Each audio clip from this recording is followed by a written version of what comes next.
I would like to hear from Dr. Russell first. Is that her name? Dr. Russell, yes. The order would be, I would propose based on scheduling, Dr. Russell, Dr. Wolf, Dr. Reichler. Okay, then that's good, because that's the order I prefer. So, all right. Do you have a CV for her? Good morning. Morning, Tori. Do you have a CV I could look at for her, please? Let me see if I got it in my notebook.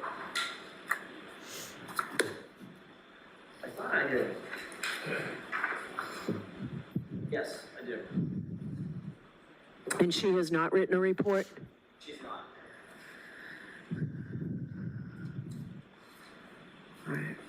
All right, let's bring her in, please. Your Honor, before we get started, can I get an understanding? We started to say it at sidebar the other day, and you said you wanted to put that off to get to the witnesses. But I need a little bit of an understanding of what the court's expectations are. My understanding of voir dire, which this seems to be unusual in terms of the timing of it. So the understanding of the voir dire is this is for the Commonwealth's motion to exclude this testimony.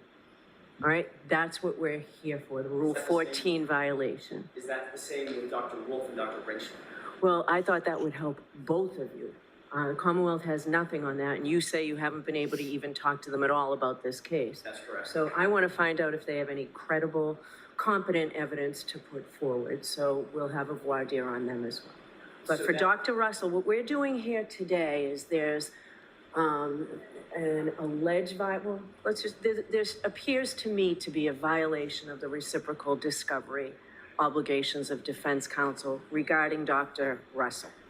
So let's hear from her today to see what the appropriate remedy is for this violation. So my intention is to ask her so I have, the court understands my sort of guardrails. My intention is to ask her what her qualifications are. Appears to me to be a violation that's the basis for voir dire. And that's where I'm going to stop. I'm not intending to ask her what her opinions are, conclusions. I'm going to ask her if she's come to opinions and conclusions, but I don't want to have to examine her concerning her full opinions, her full conclusions, what she's based those conclusions on. It's unfair. We've provided the defense everything that the prosecution, everything that we need to provide to them in terms of disclosure. They've got the equivalent of a report. They've got a summary of what she's going to testify. When was that provided? My order was 1 week from the start of trial, right? Well, we didn't, Your Honor, in fairness, they didn't even finish their discovery 1 week before the start of trial. So it's a little unfair for us to be put on the stand. 1 week from the filing of the certificate of compliance. Well, I don't know when I can't remember roughly. My co-counsel indicates it was the day before trial. Okay. So during the course of, look, trial is a dynamic thing. During the course of the trial, I did not know who Dr. Marie Russell was at the time that they filed their certificate of compliance. We then attempted to, and did, give them the reciprocal discovery that we were obligated to do after they filed their certificate of compliance. When? Within 3 days of that. We'd been giving them information prior to that, but at least within 3 days of that. We've continued, so the record's clear, we've continued to get additional discovery from the Commonwealth in notices of discovery throughout the trial. They have not finished. In fact, during the trial, they interviewed Jenna-veev, apparently, had a full interview with her. Lieutenant Tully took a report, dated the report, and then they held on to that report until after she testified. The interview, the report, and the completion of the report were all done before her testimony. Do you need to call her again? Your Honor, that's not my, and I think the court understands, that's not my point. My point is not I need to call Jennifer McCabe back. I've done the damage that needs to be done on Jennifer McCabe. The point is... I'm sorry, I missed that. You've what? I've done the damage that needed to be done on Jennifer McCabe. I don't need to call her back.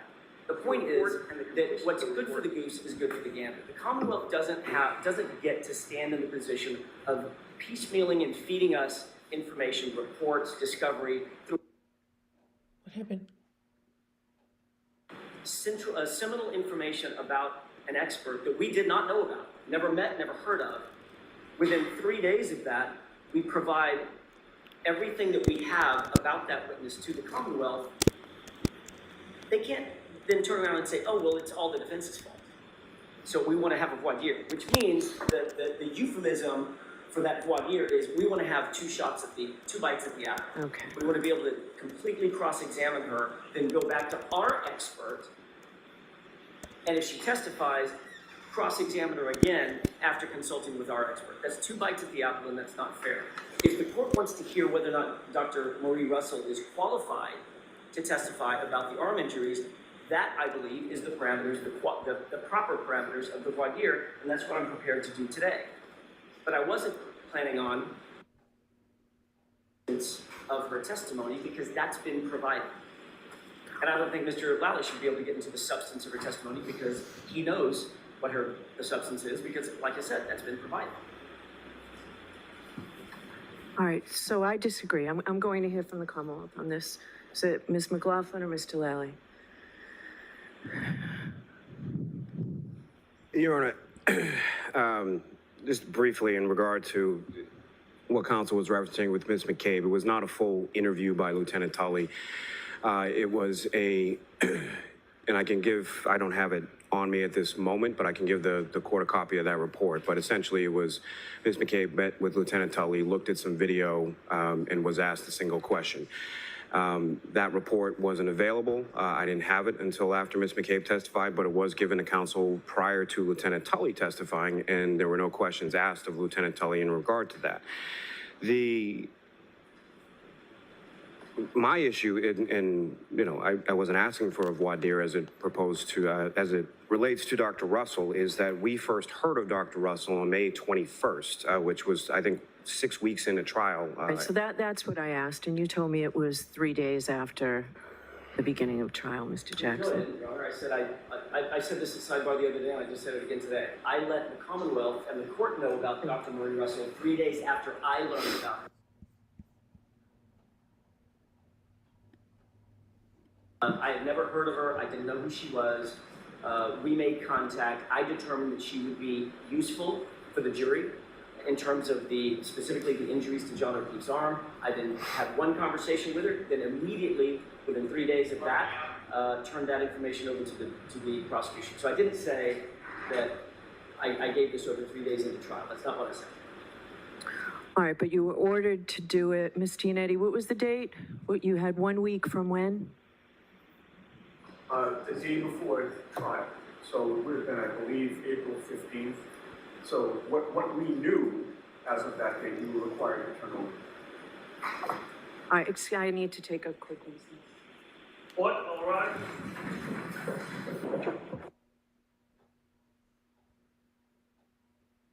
Okay. Okay, the judge had to take a quick recess. Maybe she's not feeling well.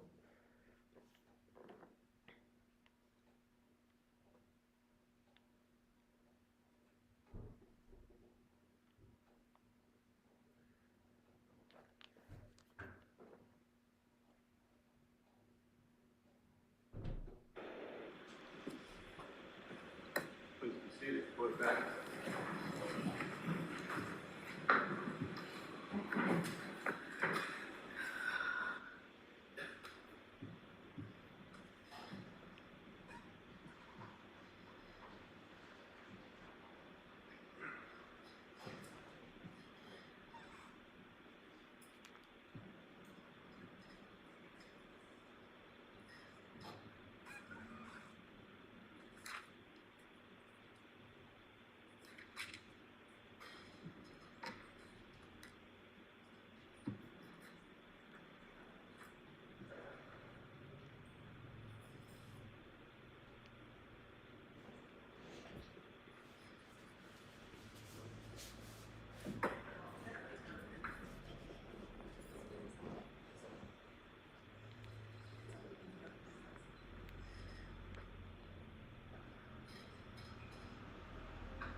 Jim.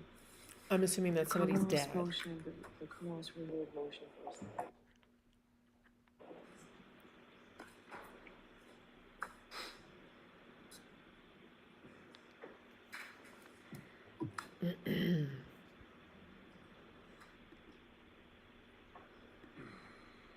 Never mind, Jim. She said, never mind. I've got it, yeah. All right, so the Commonwealth has moved that I exclude the testimony of Dr. Russell based on a violation of the reciprocal discovery obligations of the defense. So I do find that there is a violation of the reciprocal discovery obligations of Rule 14. And I'm quoting from the notes, the importance of this, the reporter's notes to the old rule, and as you all know, we're in the process of updating that rule, but the very integrity of the judicial system and public confidence in the system depend on full disclosure of all the facts within the framework of the rules of evidence. To ensure that justice is done, it is imperative to the function of courts that compulsory process be available for the production of evidence needed either by the prosecution or the defense. So, what we're here to do today is decide a remedy for this violation. And that's why we're having a voir dire. I am not prohibiting the Commonwealth from anything on their examination of witness Mr. Jackson. The alternative is she doesn't testify. So the Commonwealth has not received the appropriate discovery from this witness. So we're gonna have a voir dire and they can ask her anything that they think they need to ask her. So those are the parameters of this morning. As long as I know the guardrails, that's fine. Just to close the loop on the record, my understanding, and Ms. Little can probably speak to this more intelligently than I can, but during the middle of trial, there was a witness that we had never heard of, we did not know and didn't have a report for. Who is that? Dr. Fowler, F-A-L-L-E-R. Okay. If the court remembers, he's buried in the middle of about 75 witnesses, so he testified to alcohol levels, et cetera, and protocols at which institution? At Good Samaritan. And we didn't have that information either. We didn't throw a fit. They said we were going to provide this information in a timely fashion as soon as we know that we're going to call him. He's got to be on our witness list. We didn't know one way or the other what he was going to say. We didn't have a report, and we went on about our business.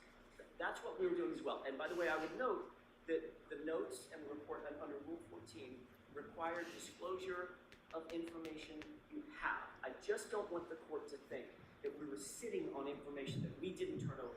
No, I'm not saying that. It's just, this isn't as if it was something that the Commonwealth brought up and you needed to scramble. This is entirely of the defense position. So, I understand. All right, so that's the big difference. So why don't you go ahead and call her? Okay.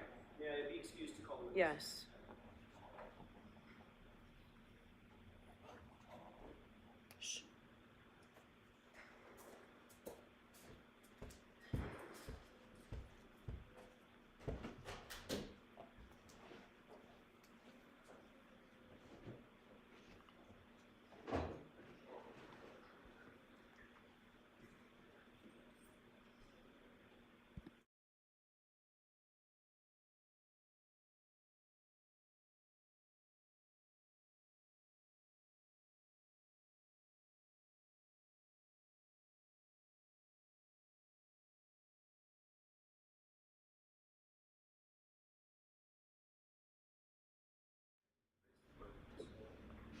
Sure, you solemnly swear the evidence given in court, the case now here, is the truth, the whole truth, and nothing but the truth, so help you God. I do. Please take the stand. Morning. So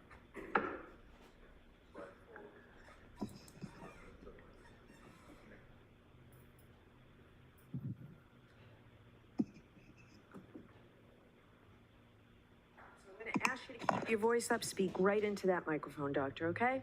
Yes. Thank you. All right, go ahead, Mr. Jackson. Thank you, Your Honor. Good morning. Could you please state your name and spell your last name for the record? Yes. Marie Russell, R-U-S-S-E-L-L. And I'm going to echo what the court just indicated. The air conditioners are on, so please keep your voice as elevated as possible and maneuver the microphone however you need to, okay? Okay. Dr. Russell, what do you do for a living? I am a retired emergency physician and forensic pathologist. And tell me what education you have going all the way back to the beginning, that qualifies you as an emergency physician and former pathologist before you retired? Okay, well, I've had about at least 16 years of formal education beyond high school. Initially, I started at MIT, where I did my pre-med courses. I had always wanted to be a physician. And so I went to MIT for a year, took pre-med courses. And then I had an unusual life event in that my mother came down with cancer, and she subsequently passed away. During the time away, so I took some time off from school. During that period of time, I decided to explore another interest of mine, which was law enforcement.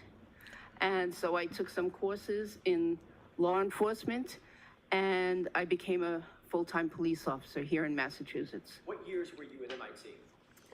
That was 1972 to 1974. Did you go to the police academy? I did. Once I became a police officer here in Massachusetts, I attended the Boston Police Academy where I graduated. What year was that? That was in 1977. During the course of your training as a police officer, did you have any specialized training in hit and run and accidents and investigations? Yes, I did. And which agency did you work for as a sworn peace officer? I worked for the city of Malden full-time for 7 years.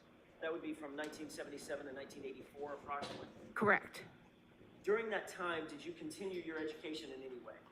I did. So I took as many courses as I could from the Massachusetts Criminal Justice Training Council, which included a several-day course in hit and run accident investigation.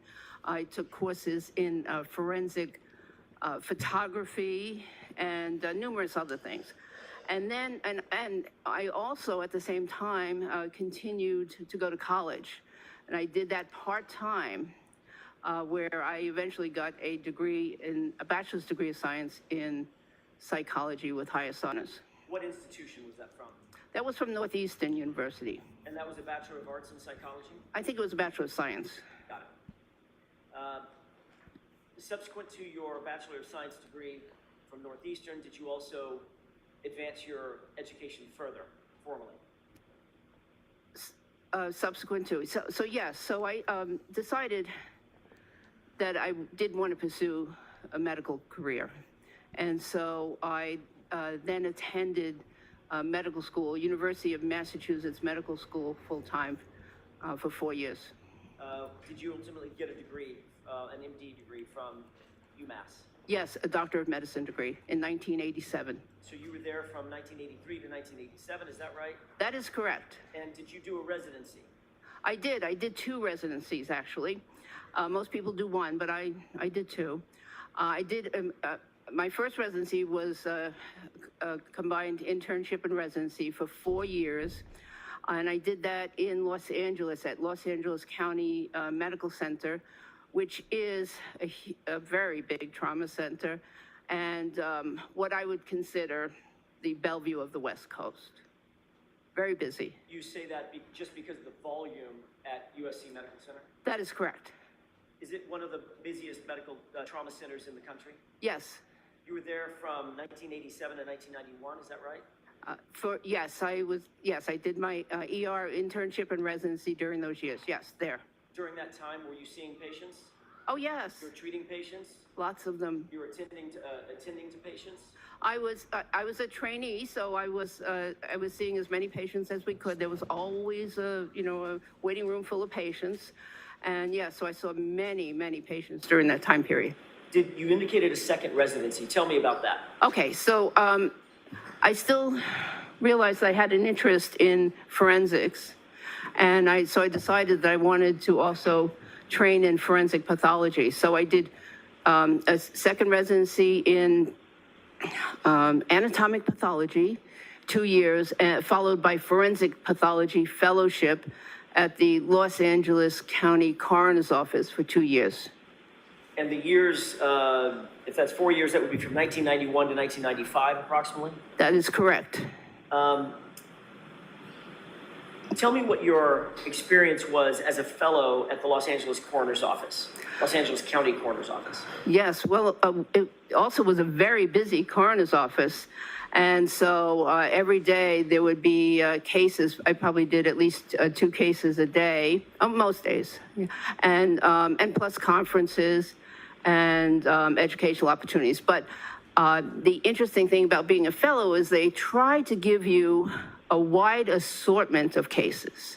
So, for instance, I not only saw numerous victims of gunshot violence and stabbings, but I saw numerous victims of motor vehicle accidents and you know, natural death, overdoses. And then if there was an unusual case, it usually went to the fellow, you know, because the fellow was also being supervised. So, Did any of those unusual cases, and we'll get more into this in just a second, but did any of those unusual cases include animal attacks?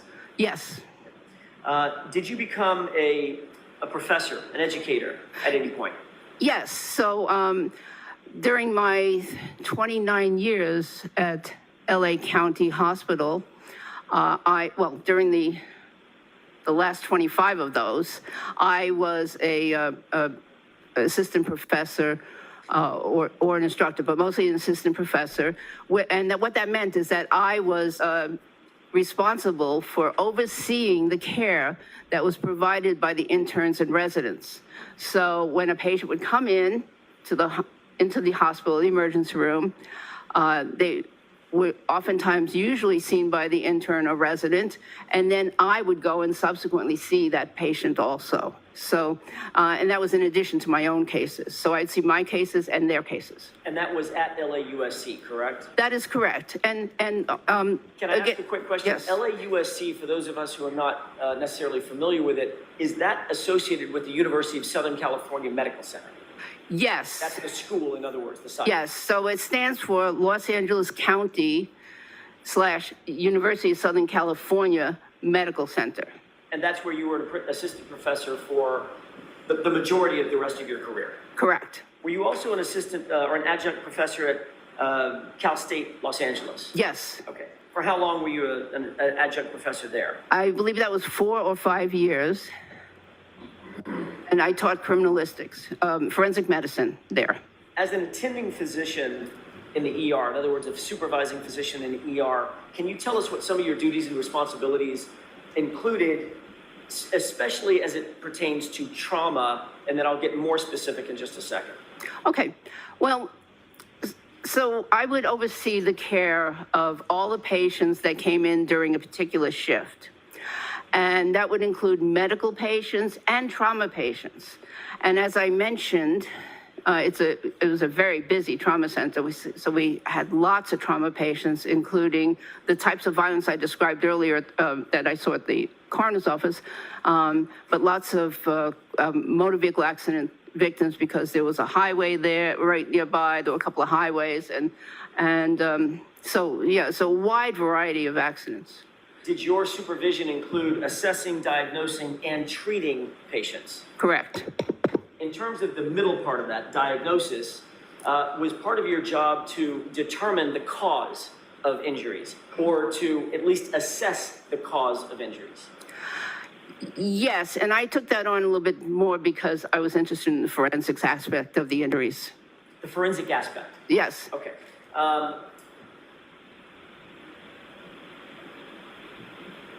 During your time at LAUSC, even after you left the Los Angeles Coroner's Office as a fellow, did you continue to stay in contact with the Coroner's Office and have a relationship with the Coroner's Office as a supervising physician? I continued to stay in contact with the coroner's office, and I used to attend their conferences as often as I could, not as a supervising physician, but as a physician and a graduate of their program.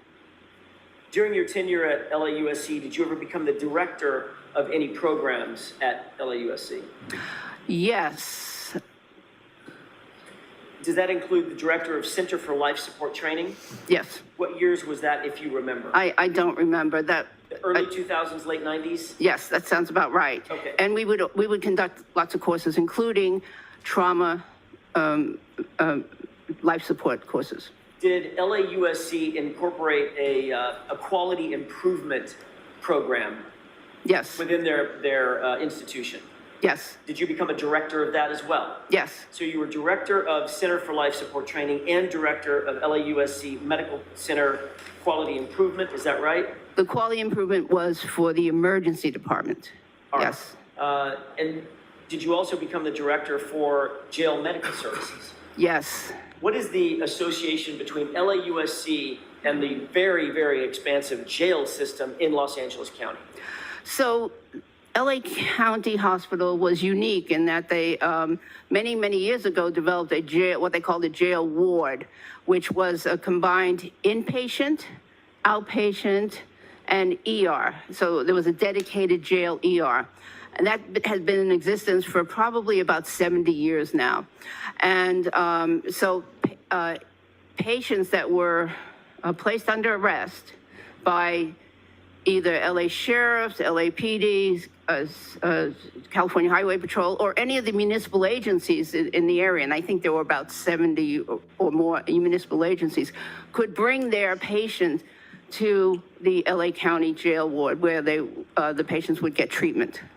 Ultimately, you became the director of that entire program, correct? Yes,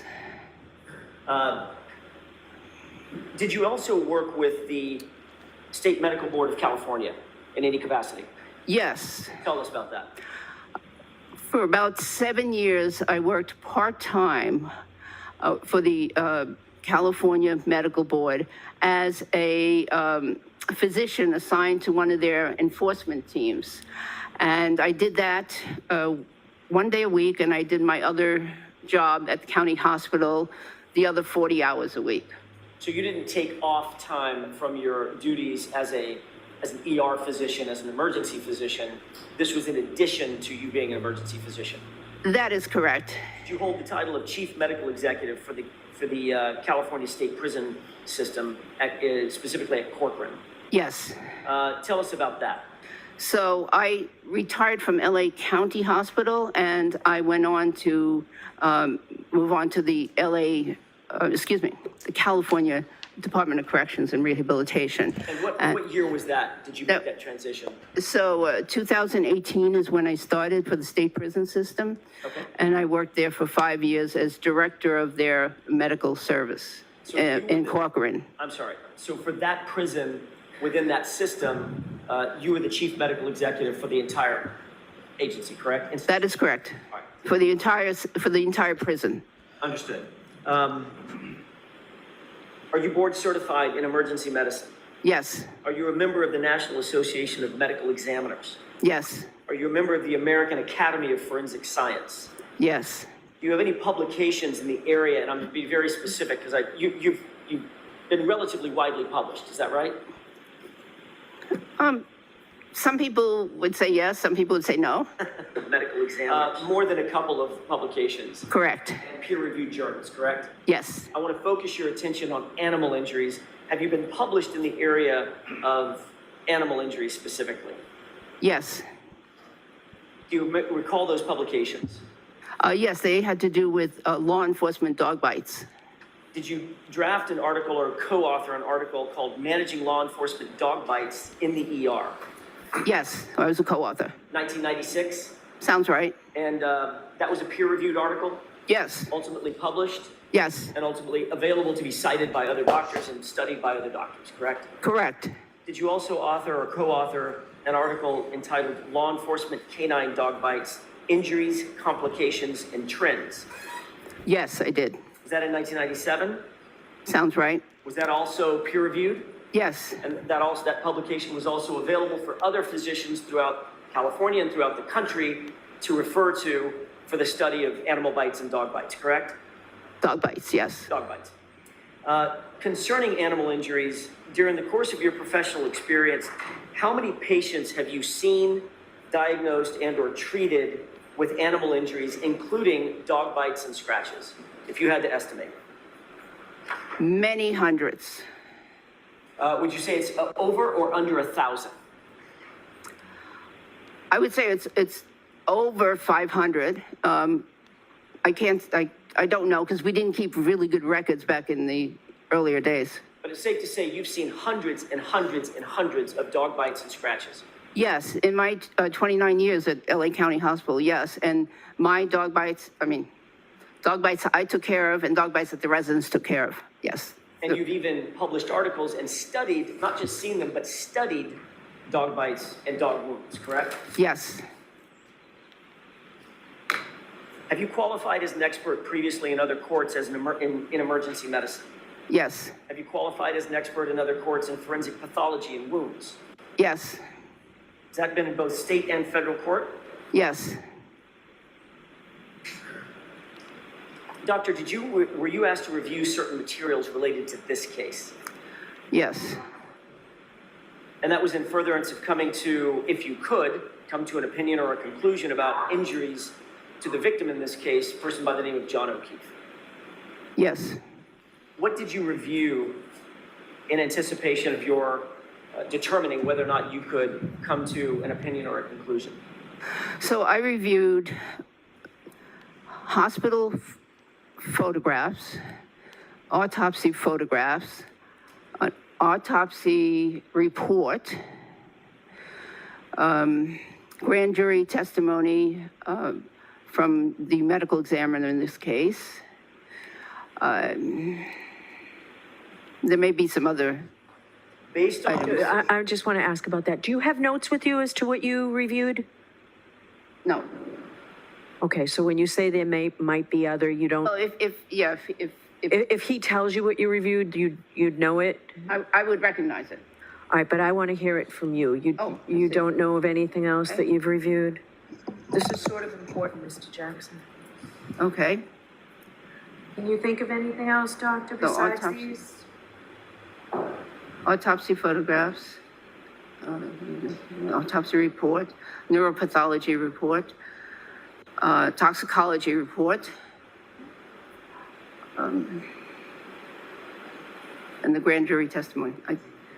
Okay, so as you recall, the items that you reviewed include an autopsy report by Dr. Scortibello, correct? Yes, A neuropathology report by a doctor named Stonebridge, correct? yes, Toxicological reports associated with the autopsy, yes, grand jury transcripts from Dr. Scortibello, yes.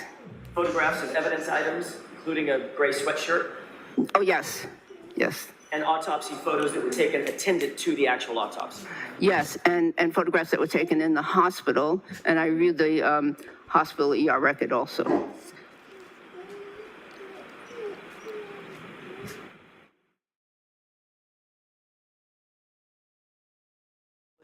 There's also hospital photos separate and apart from the autopsy photos, is that correct? Yes, And those hospital photos showed the injuries to Mr. O'Keefe's arm, is that right? yes, And you also reviewed emergency room records that are attendant to his initial acceptance into the emergency room on January 29th, 2022, correct? that's correct.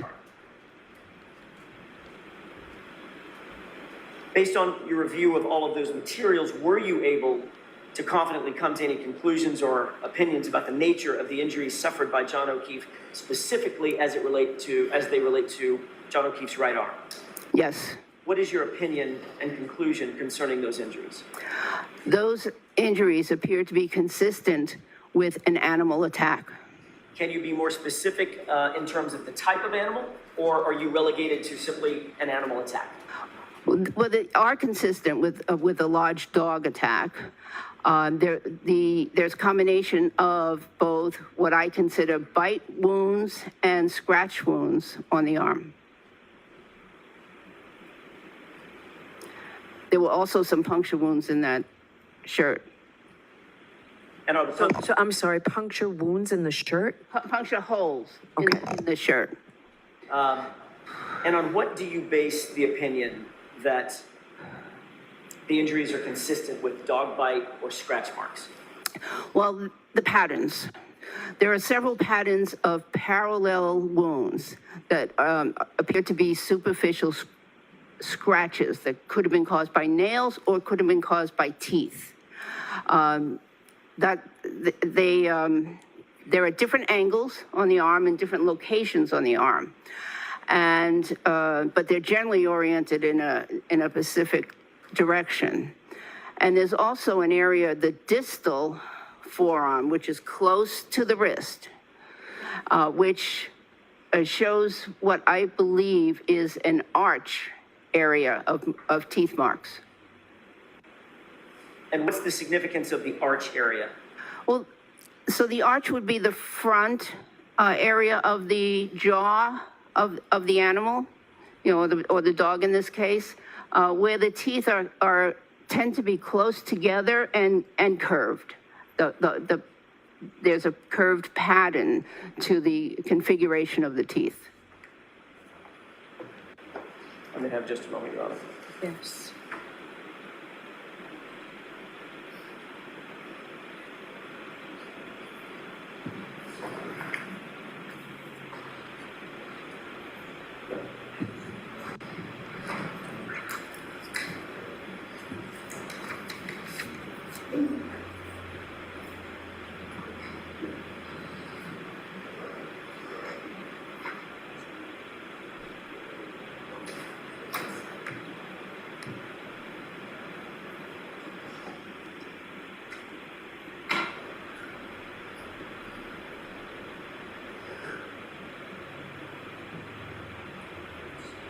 I'd be crying too.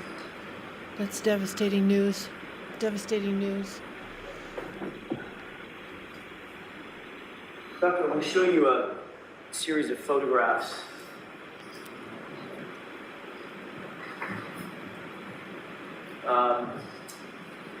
May I approach you? Yes.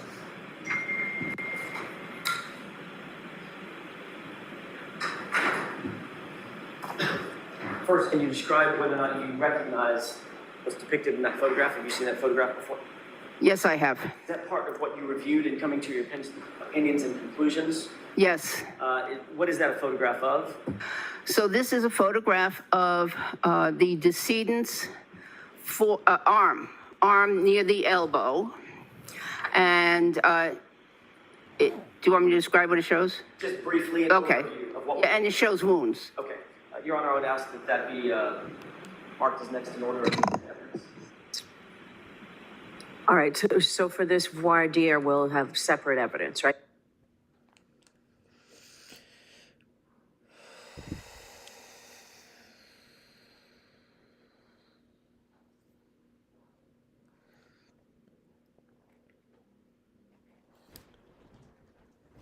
Quiet shadow.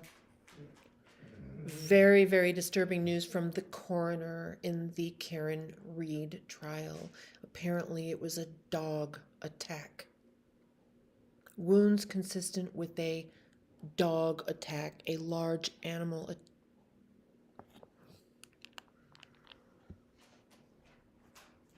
Okay. I'm so sorry. Go ahead. This one of the three has already been marked, but if, just for consistency, I'd rather mark it additionally for voir dire. Yes. Need a separate record for the voir dire. May I approach? Yes. This one's already been marked, but I'll remark it.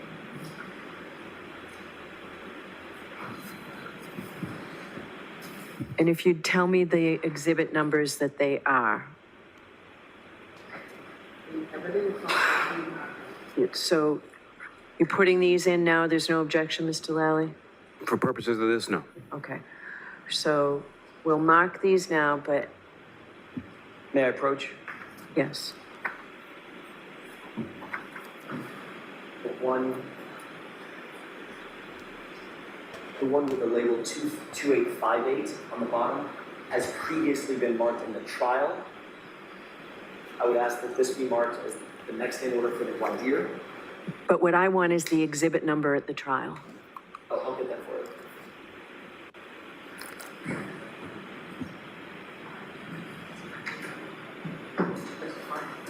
I believe it's exhibit 19.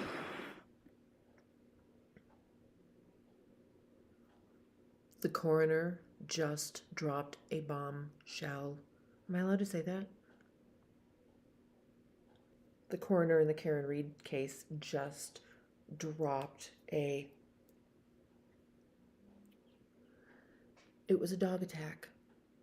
Injuries consistent with a dog attack.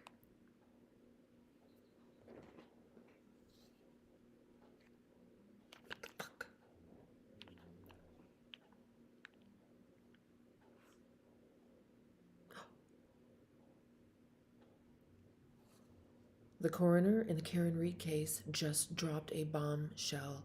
Oh, I'm not allowed to shoot. I keep forgetting. The coroner in the Karen Reed case just dropped. It was a dog attack, a large animal attack consistent with a dog attack.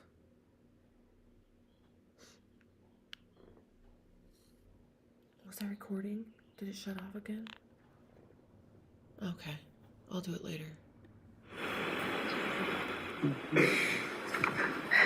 Okay, that's. With court permission, may I publish Yes, Exhibit 2 for voir dire? yes.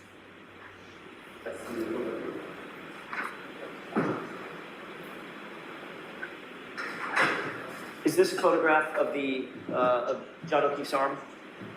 Yes, Is this one of the several photographs that you reviewed in coming to your opinions and conclusions? yes. I want to ask you a couple of questions about this. There should be a laser pointer on the desk. Okay. Can you explain for the jurors what it is about the injuries that assisted you in coming to your opinion and conclusion that this is from an animal attack? Okay, there's several patterns here. So, for instance, let's look here, right near the elbow, the exterior part of the elbow. There's these two linear marks, which appear to be from upper teeth, and two punctures below those, which are superficial, meaning they didn't go very deep into the skin, but they appear from the lower teeth. So that's one pattern. There's another pattern close to the shoulder, which shows parallel marks, these two, and maybe a third one in the middle, parallel marks that are oriented at a certain angle. And these are superficial wounds, which are consistent with teeth marks. They also could be possibly consistent with nail marks, but With what? nails from claw, yes. All right. We have some more here, similar from obviously different teeth involved or different claws. And then down here, closer to the wrist, we have an unusual pattern of at least 4 striations, the way I see it, at least 4 striations that I believe are caused from the teeth towards the front of the mouth, near the arch. It appears that there's an arch pattern here. So, In a dog attack or in an animal attack, in your experience, let me take this one down. Let's cover the ground on the 3 exhibits that we've already marked. Can we take a look at Exhibit 1?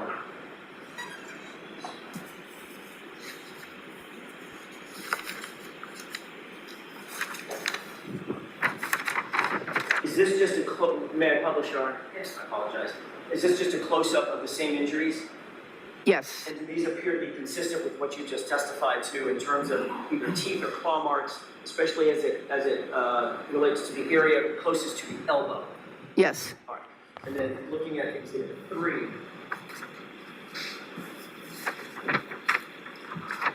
May I publish? Yes, Is this a close-up view of the area closer to the wrist that indicated those parallel, you used the word striations? yes, All right, and these appear to be taken attendant to the autopsy as opposed to the other photograph, Exhibit 2, that was taken in the hospital. Is that right? that is correct. All right. And would the time difference account for the slight change in the nature of the wound? It could, Photograph of the wound, I guess? it could, or a different technique, yes. Okay. Let me take these down.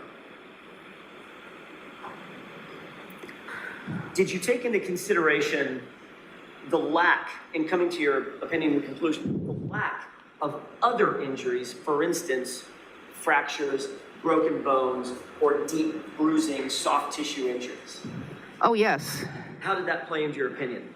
Well, so, of course, I considered, what else could have caused these wounds, before coming to my conclusion. And And so I wanted to rule out other things, and there were no significant major bodily injuries that, outside the head. There was nothing, there were no fractures of the long bones, the chest, the pelvis, the arms. So yeah, so having seen hundreds and hundreds of car accident victims and people hit by cars, I ruled that out very quickly. Okay, and in terms of the injuries that you did see, especially as they're attendant to the arm, based on everything that we've discussed today, is it your opinion, based on a reasonable degree of scientific certainty, that those injuries are consistent with an animal attack as opposed to a motor vehicular pedestrian incident? Yes. Thank you. That's all I have. All right, Mr. Lally?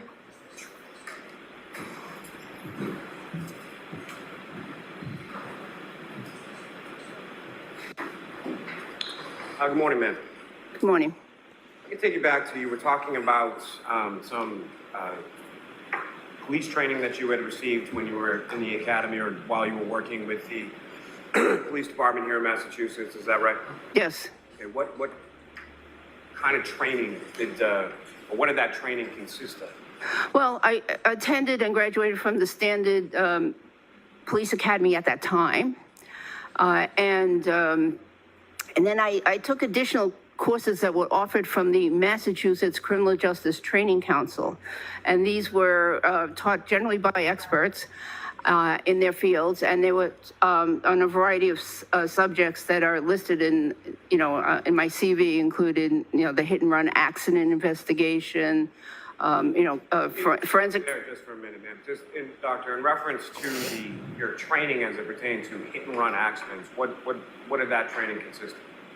Oh, well, mechanisms of how accidents occur, mechanisms of how to determine, what vehicle was involved in an accident.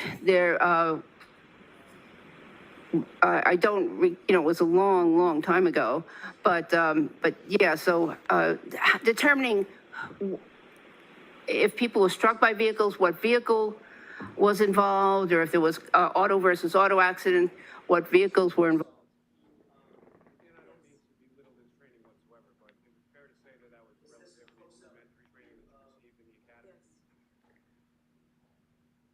Probably, I would not, yes, okay, probably. The coroner in the Karen Reed case just dropped a big one. It was an animal attack. That's correct.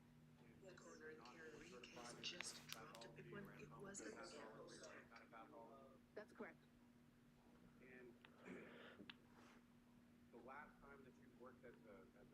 The evidence shows it was a large animal. That's stupid. When I was doing autopsies for the coroner's office, I have since, though, consulted on numerous, some cases from the LA coroner's office. What about 30 years ago? Was that kind of For autopsy, yes. Now, have you ever testified in a case?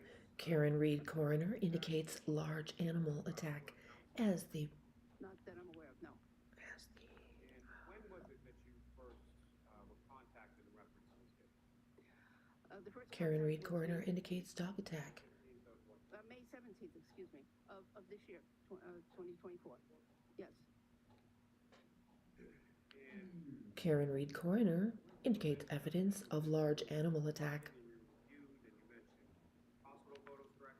Yes. Karen Reed coroner Yes. indicates evidence of large animal. Yes. The Karen Reed coroner indicates evidence of a large animal attack. Yes. Yes.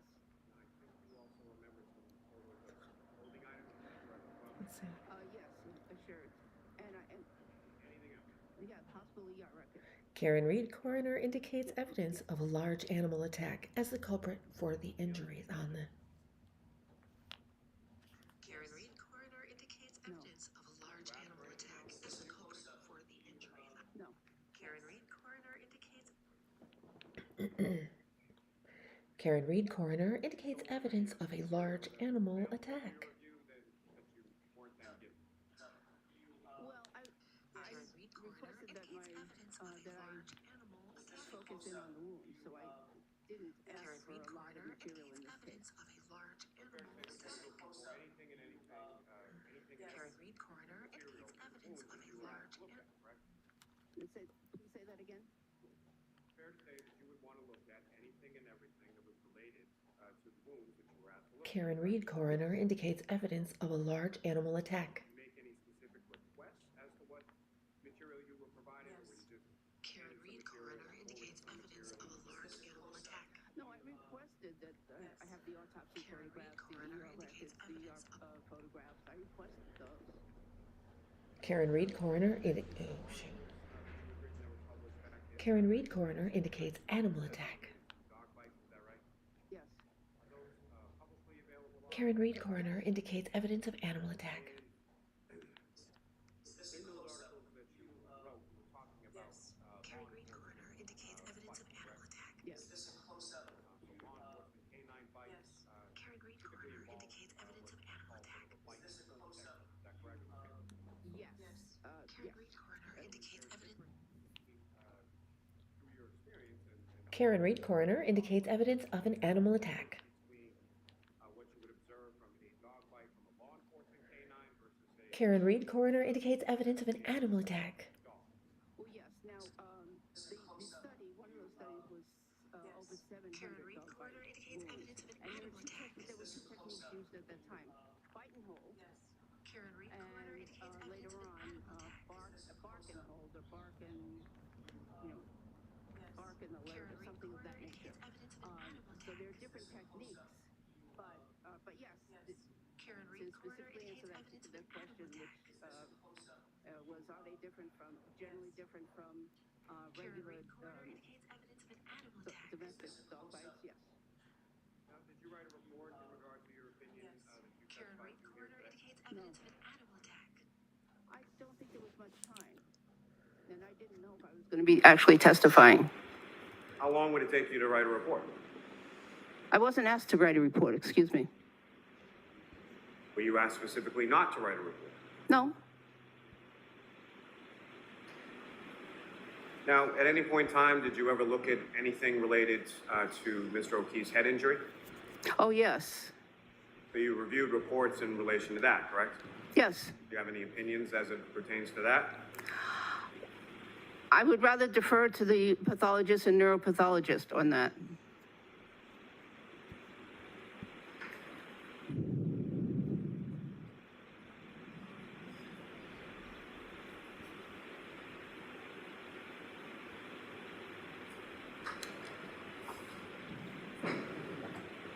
So who contacted you about this case? I contacted a district attorney that I had worked with in the past.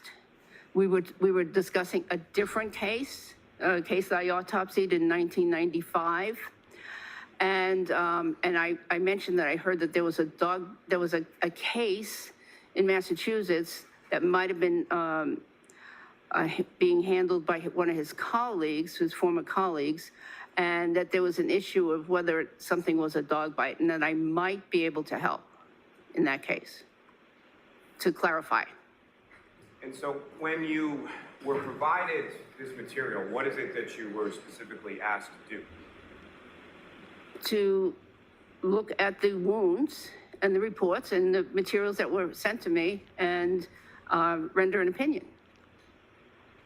And so before you had even been provided any material, before you had even looked at anything, you had already heard information related to there being a dog bite involved in this case, correct? I had heard that there was a controversy, that there's some certain wounds could have been a dog bite versus perhaps inflicted by a motor vehicle. That's what I had heard. So, ma'am, what I'm really trying to get at, doctor, is sort of the timeline. Okay, so you hear about this, when was that? Sometime just before May 17th. So sometime just prior to that, you hear about some controversy in a case in Massachusetts involving a dog bite. On May 17th, you get reached out to by who specifically? His name is John Lewin. He's an attorney in the LA District Attorney's Office. And then who did you talk to after that? I reached out to him. I said I might be able to clarify. And then he reached out to Mr. Jackson, I believe, and then Mr. Jackson contacted me. And not asking specifically anything you spoke about, but at some point, the discussion came specifically to dog bites, correct? He sent me the materials. He asked me my opinion. Mentioned the materials, asked you your opinion. When did you provide that opinion? Probably the next day. Yes, I know it was the next day. So the very next day, on May 18th, you provided an opinion? Yes, And was that opinion provided in a written fashion, orally? How was that provided? orally. So you reached out or to someone shortly before May 17th, spoke to Mr. Jackson on the 17th, received all the material, and then had an opinion by May 18th. Yes, But you didn't write any of that down. no.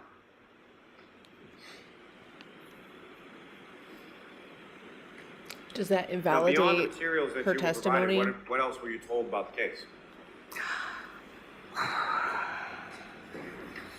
I was told that the victim was a police officer. The decedent is a police officer. I was told The victim, the decedent. that the, Why did she correct herself? well, the defendant had been charged. And I was told that that there was a controversy about whether or not these injuries had been caused by a motor vehicle. And I was also told, and I read in the medical record, that the decedent was found outdoors, I believe in the snow, and hypothermic. Now, in regard to what Did you someone reviewed, tell you her didn't not to review any refer to him as the investigative victim? reports, is that correct? That is correct. You didn't review any witness statements, is that correct? That's correct. You didn't review any lab reports as far as from the forensic lab or anything like that? I reviewed the toxicology report. Beyond that, any other? If it was part of the autopsy report, I reviewed it. You reviewed everything attendant to the medical examiner's file, is that correct? Yes, But nothing from the lab beyond that? I don't believe I did. Now, this first instance when you say you heard about it, how did you hear about it? Well, I believe it was via a headline that I received in my email from the from Boston Globe headline. You know, it was some kind of there was some kind of interesting case, and I got it as an email, and I looked into it. And when was that? Well, that was that week in May, that, just a few days before May 17th. You subscribed to the Boston Globe online? I did at that time. I have not renewed it. How long had you been a subscriber to the Boston Globe? I'm going to allow it. Probably a year or 6 months, 6 months to a year. There was never any headlines or anything else that you saw about this prior to that week just before May 17th? Not that I paid attention to. I have nothing further. Anything further, Mr. Jackson? Nothing further. All right, so since this is a voir dire, I get to ask questions, doctor? So Oh, yes, I okay. just have a couple of questions for you. I don't think I really heard you. So could you tell me again what your opinion is and to what degree you hold that opinion? Yes. These injuries in the arm are, my opinion is that they are the result of animal bites or scratches. And do you know what kind of animal? Oh, yes, most likely dog, large dog. And I'm very reasonable, very sure to, what's the word I want? Medical certainty, very All right, so high degree of medical certainty. reasonable degree of medical certainty. Yes, definitely. Okay, and another question. So I received information that you also viewed all reports associated with Chloe, a dog's prior bite history. Did you review those? No, I don't recall ever seeing anything like that. That you also reviewed the UC Davis DNA testing results submission forms? No, I don't recall seeing them. Okay, any follow-up, any questions based on my questions? Not for the Commonwealth, no. No, Your Honor. All right, you are all set, Doctor. I don't know yet whether you'll be testifying. Okay. Okay, we'll try and let you know. Are you gonna be around for a few days? No. Okay, we'll let you know as soon as we can, okay? Okay, okay. Thank All right, thank you. Someone needs to help that lady.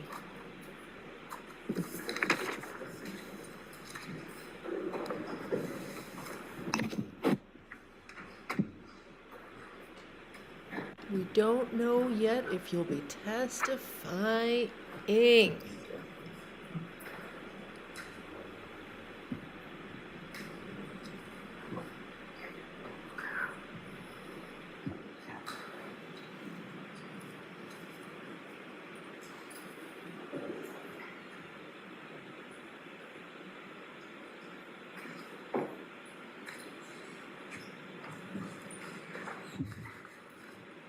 So is the jury not there today? What's going on?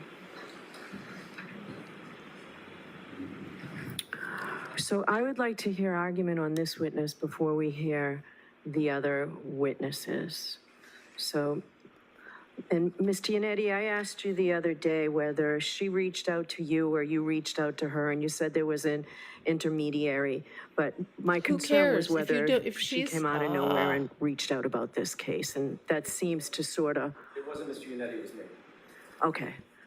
All right, so the question I asked was answered pretty much by this witness, whether she saw something and decided she wanted to come forward. All right, Yeah. it's the Commonwealth's motion. What are you asking me to do? Again, I found a violation of Rule 14. And there are two concerns here, the competency of the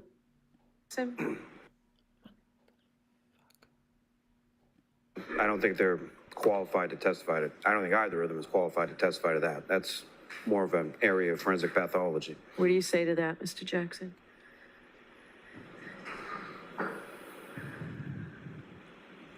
Number 4 is, their opinion is, there is currently insufficient evidence to determine the cause of Mr. O'Keefe's skull brain injuries or the circumstances surrounding the event. Okay, we were a little That is behind for well some within reason. the scope of their What?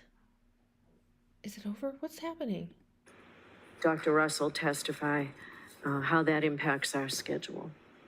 Okay. Absolutely, Your Honor. All right, but I don't want that. What the flip?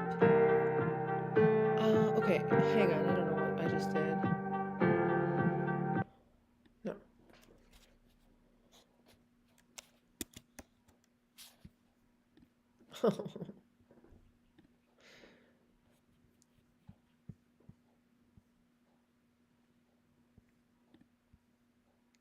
Yeah.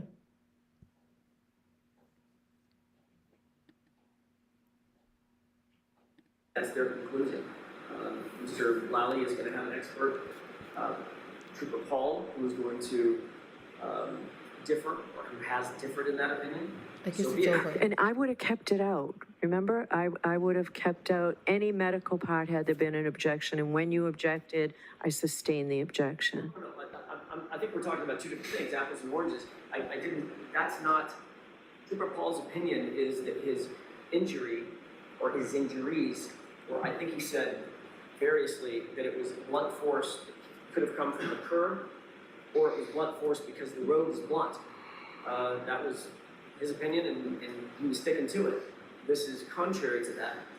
Both of these individuals have come to the conclusion and opinion that the evidence is insufficient to support that determination, and it's well within their purview to testify to that. Your Honor, if I may, I don't think that's their actual opinion. I initially didn't think of it in these terms as it's phrased on the cover page of the report. If you look at the actual opinion I and was looking at findings, the last page. Are they the same on the front and the back? Let the jury I decide. think the front is a little more Present all evidence. definitive and concerning. The back, I think, more as to it's consistent with a whole multitude of different things. So the fact that they I don't really think that's an opinion at all, to be honest with you.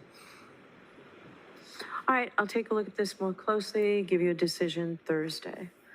All right, I did not expect it to go this quickly. We could have had the jury here, but I'm sure you all could use the afternoon to prepare. All right, Mr. Lally, let me know Thursday if you need, are you ready to go forward at least with your case on Thursday? Oh, yeah, sure. Let me know Thursday if you need additional time. If I let these witnesses, if I let Dr. Russell testify, how that impacts our schedule. Absolutely, Your Honor. All right, but I don't want that to be a concern of yours, how it impacts the schedule. That's my concern. I just need to know. All right, so anything else? For the Commonwealth. I think that's it. Thank you. Okay, we'll see you Thursday morning. Court will rise.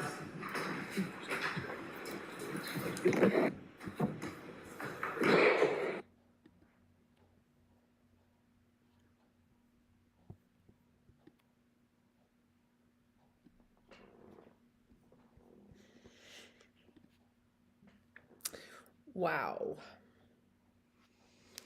A dog attack. How can the judge say she doesn't know if that witness will testify in front of the jury?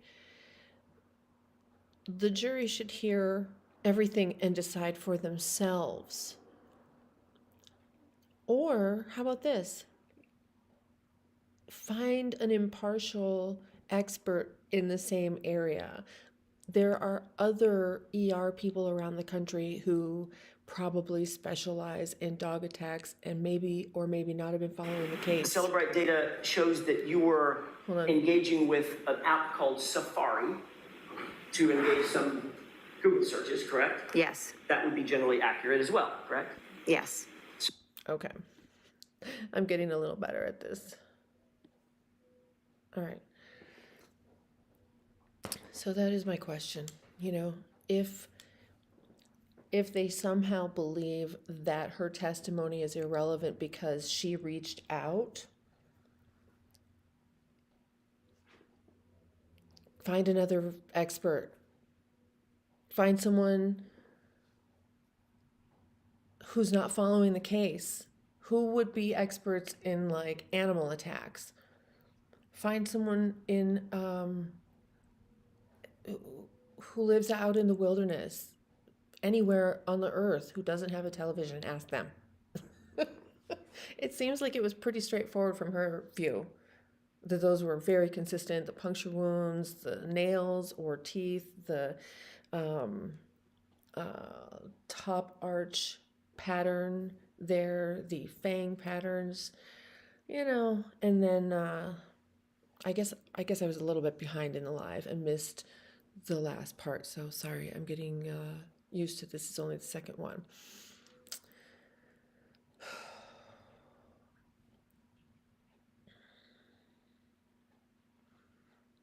It is interesting, however, that we are allowed to watch and know things that the jury isn't allowed to know. That's disturbing, you know? That's important evidence.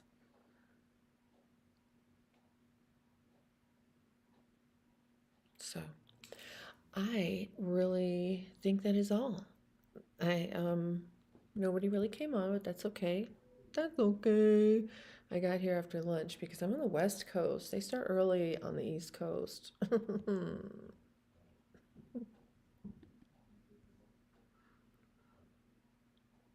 But I'll be on again tomorrow. And if you... Yeah, sorry. I wasn't quite ready to talk. I was watching the trial and taking it in.